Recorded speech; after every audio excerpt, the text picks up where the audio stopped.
अस्सलाम वालेकुम, welcome to my channel. Class 9 mathematics unit number 10 हमने स्टार्ट किया हुआ है। आज जिसकी हमने एक्सरसाइज 10.1 का क्वेश्चन नंबर 2 स्टार्ट करना है। Plot the graph of the following quadratic and cubic function. पहले सवाल में हमने पढ़ लिया है कि लीनियर फंक्शन का ग्राफ कैसे होता है, वो स्ट्रेट लाइन हमारे पास होती है। अब हम देखते हैं कि क्वाड्रेटिक और क्यूबिक फंक्शन का हमारे पास जो ग्राफ होता है वो किस तरह होता है। Graph of quadratic function. A quadratic function is a type of polynomial function that involves x square terms.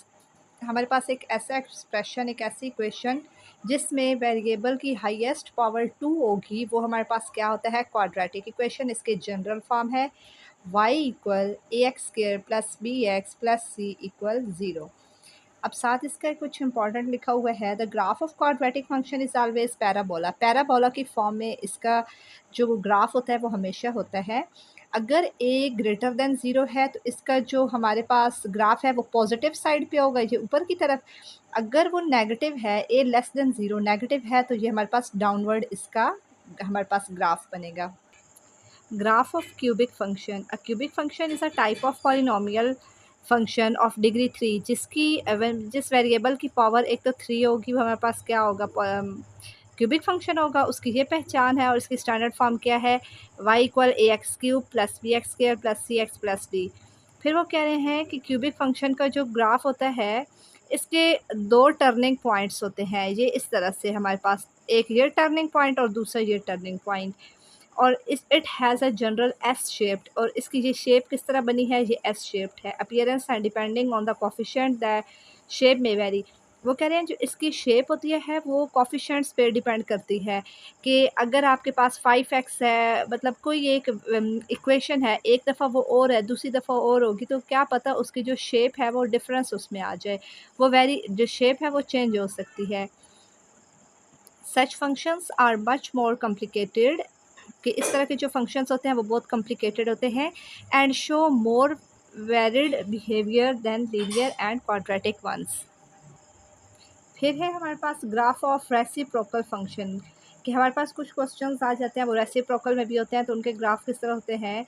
उसकी हमारे पास फॉर्म क्या होती है, reciprocal function is a function of the form y equal a over x की form में आता है। वो कह रहे हैं जो एक्स है वो 0 के बराबर नहीं होना चाहिए, ए कोई सा भी रियल नंबर हमारे पास हो सकते हैं। और इसका जो ग्राफ है वो हमारे पास इस तरह से बनेगा, ये देखें, हमारे पास इस तरह से बनेगा। फिर है हमारे पास graph of exponential function Y equal K A की पावर एक्स, के अगर हमारे पास पावर में एक्स आ जाए। N exponential function is a mathematical function of the form, ये इसकी फॉर्म है ए और के जो कह रहे हैं वो कांस्टेंट है, और जो एक्स है वो उसकी क्या है, वेरिएबल है। तो अगर एक्सपोनेंशियल में पावर आ जाए तो फिर हमारे पास कुछ इस तरह से हमारे पास ग्राफ बनेगा।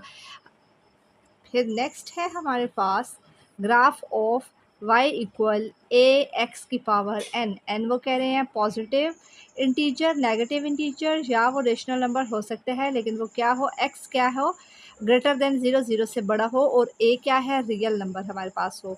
The graph of the function y equal A X की पावर n क्या है, पॉजिटिव इंटीजर, नेगेटिव या रेशनल, जो भी ऊपर उन्होंने बताया है, और x बड़ा होना चाहिए 0 से, a कोई भी रियल नंबर हो सकते हैं। Exhibit distinct behaviour depending on the value of n, कि अगर हमारे पास इस तरह से अगर हमारे पास आ जाए इक्वेशन आ जाए जिसमें हमारे पास ये जो n है वो पॉजिटिव भी हो सकते हैं, नेगेटिव भी, रेशनल नंबर में भी हो सकते हैं, लेकिन ये जो x है, ये x की पावर वो हमारे पास क्या होनी चाहिए, पॉजिटिव होनी चाहिए और 0 से बड़ी होनी चाहिए। जैसे कि हमारे पास है a और x की जगह मैं 6 लिख लेती हूँ, और इधर हमारे कोई n की कोई सी पावर -3 ले लूँ, 1/2 ले लूँ, +5 ले सकती हूँ, कोई सी भी इधर मैं पावर ले सकती हूँ। तो इस तरह से अगर हमारे पास आ जाए, फिर आगे हमारे पास इसके 3 केसेस हैं। एक है कि अगर आपके पास, ये हमने 3 पढ़ा है ना, कि पॉजिटिव, नेगेटिव और रेशनल, तो आप बारी-बारी इनका देखते हैं। अगर हमारे पास पॉजिटिव हो जाए और n है हमारे पास अगर 3, तो उसका ग्राफ हमारे पास किस तरह से होगा। उसका हमारे पास कुछ इस तरह से हमारे पास ग्राफ होगा। ये हमारे पास देखें थर्ड क्वाड्रेंट और फर्स्ट क्वाड्रेंट में हमारे पास इसका ग्राफ आ रहा है। और अगर हमारे पास n अगर नेगेटिव आ जाए तो इसका भी हमारे पास n फर्स्ट और थर्ड में आ रहा है, लेकिन ये देखिए वो क्रॉस नहीं कर रहा। इसमें हमारे पास फर्स्ट में ये पूरा ग्राफ बना है और इसमें ये हमारे पास थर्ड में बना है। और अगर हमारे पास आ जाए रेशनल 1/5, 3/5 कुछ भी आ जाए जो मतलब बाई की फॉर्म में हो, तो p/q फॉर्म में हो, तो उसका ग्राफ हमारे पास कुछ इस तरह से बनेगा। अभी हम क्वेश्चंस करते हैं, मज़ीद आपको आसान समझ आ जाएगी। क्वेश्चन नंबर 2 में पहला है y equal x³ + 2x² - 5x और माइनस का 6। अब उन्होंने हमें x की लिमिट बता दी है कि वो -3.5 से -3.5 से पॉजिटिव 2.5 तक हमारे पास उसका होनी चाहिए वैल्यूज़ जो हमने x की पुट करनी है। अब अगर हम देखें -3.5 से 2.5, तो -3.5 से पीछे क्या होता है माइनस का 3, उससे पीछे -2.5, -2 -1.5 माइनस का 1 माइनस का 0.5 0, फिर 0.5 1 और ये 1 1.5 2 2.5। तो अगर इस तरह से हम देखें तो हमारे पास ये काफ़ी ज़्यादा वैल्यूज़ बन जाती हैं और हमारे पास पॉइंट में भी वैल्यूज़ हैं। तो हम क्या करेंगे कि हम स्टार्ट तो करेंगे -3.5 से, लेकिन फिर हम इसकी होल वैल्यू वाली लेंगे। मतलब डेसिमल वैल्यू इसके हम नहीं लेंगे क्योंकि ग्राफ पे डेसिमल को प्लॉट करना थोड़ा डिफ़िकल्ट हो जाता है। तो इसके हम फिर -3.5 का 3 लेंगे, -2 लेंगे, -1, क्योंकि ये भी तमाम वैल्यूज़ इसी के अंदर आ रही हैं ना, इसी लिमिट के अंदर आ रही हैं। 0 1 2 और 0 के बाद 1 2 और 2.5। तो ये हमने तमाम वैल्यूज़ ले ली हैं। अब इसको हम देखें x अगर हम पुट करेंगे तो हमारा आंसर किस में आएगा, y में आंसर, y का आंसर आएगा। अब हम इसको कैलकुलेटर पे डायरेक्ट सॉल्व करते हैं। x है, अब हम x ले रहे हैं -3.5, तो x जहाँ पे है हमने लिखना है -3.5 ब्रैकेट में -3.5। इसकी पावर हमारे पास क्या थी, 3 थी। फिर है हमारे पास प्लस का 2x का स्क्वायर, 2x है, x का स्क्वायर हमारे पास आ गया, -5x, -5x है -3.5 और फिर है हमारे पास माइनस का 6। तो इसका आंसर हम देखते हैं, हमारे पास क्या आ गया -6.87 माइनस, ये हमारे पास आंसर था -6.875। तो हमने कैलकुलेटर पे इसको डायरेक्ट सॉल्व कर दिए है। इसको आप वैसे अगर करना चाहें मतलब 7 तो आप इस तरह कर सकते हैं। एक मैं बता देती हूँ फिर आप देख लीजिएगा। x है, अब क्या थी, x की जगह -3.5, इसका क्या है क्यूब प्लस 2x है -3.5 का स्क्वायर -5 और -3.5 और माइनस का 6। मुझे बजाय इतना लंबा मेथड करने के आप डायरेक्ट इसको कैलकुलेटर पे सॉल्व करें तो आपका आंसर आ जाएगा। इसी तरह अब हमने जिस तरह -3.5 पुट किया है, इसी तरह अब हम -3 भी पुट करेंगे। इसको हम देखते हैं, -3 का क्यूब प्लस का 2x स्क्वायर, ये हमने पुट किया -3x³ प्लस 2x का स्क्वायर। अब माइनस का 5x, -5 का x है -3 और माइनस का 6। तो इसका हमारे पास क्या आंसर आ गया, 0। तो इसी तरह अब आपने क्या करना है, -2 को भी पुट करें, -1 को पुट करें, 0 1 2 और 2.5। अब हम इनमें से भी एक रैंडमली चेक कर लेते हैं। 2.5 को हम चेक करते हैं कि क्या यही आंसर आता है हमारे पास। हमारे पास है 2.5। अब हम x ले रहे हैं, 2.5 का क्यूब माइनस प्लस 2x का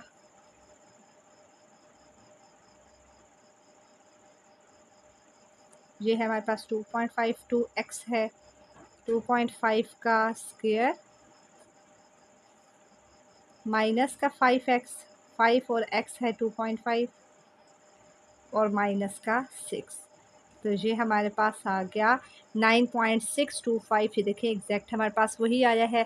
तो इसी तरह आप भी कैलकुलेटर पे कर सकते हैं। अब दूसरा काम हमने क्या करना है, हमारे पास एक्स और वाई की वैल्यूज़ आ गई हैं। हमने एक्स और वाई प्लेन बनाना है। इसमें हमने देखिए मैं इसकी 4 तक एक्स एक्सिस पॉजिटिव पे 4 तक गई हूँ और पॉइंट में हमने इसकी जो है ना वैल्यूज़ लगाई हैं, क्योंकि हमारे पास कुछ जो वाई के आंसर्स हैं वो पॉइंट में हैं हमारे पास, जैसा 9.36 है, -6.8 है और नेगेटिव में -4 तक गई हूँ, जहाँ मैं वाई नेगेटिव -12 तक और वाई पॉजिटिव 12 तक गई हूँ। अब हमारे पास है एक्स का -3.5, ये है हमारे पास एक्स माइनस ये हमारे पास है -3 और ये है -3.5। -3.5 है एक्स का और वाई है -6.8।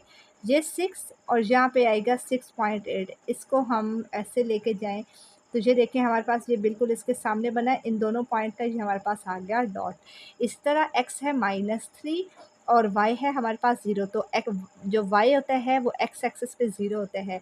यहाँ पर हमारे पास आ जाएगा दूसरा पॉइंट। तीसरा है हमारे पास x -2 पुट करें, y +4 आए। x है -2 और y है +4। ये देखें -2 और y है +4। ये डॉट हमारे पास आ गया।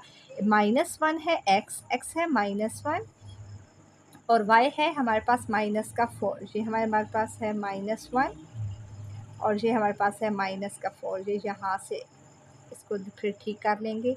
ये -1 और ये -4 हमारे पास आ गया। फिर है x 0 तो और y है -6। तो y एक्सिस पे x 0 होता है, ये आ गया हमारे पास -6। फिर है x +1 और y है -8। x है +1 और y है हमारे पास ये -8। ये हमारे पास पॉइंट आ गया। फिर है x का 2 और y 0। तो y हमारे पास x एक्सिस पे 0 होता है। फिर है 2.5 हमारे पास है x 2.5 और y है 9.6। ये 2.5 है हमारे पास और ये हमारे पास 8 से ऊपर 9 और 9.5। ये हमारे पास 9 और ये हमारे पास आ जाएगा 9.625। फिर इसको हमने ज्वाइन कर लेना है।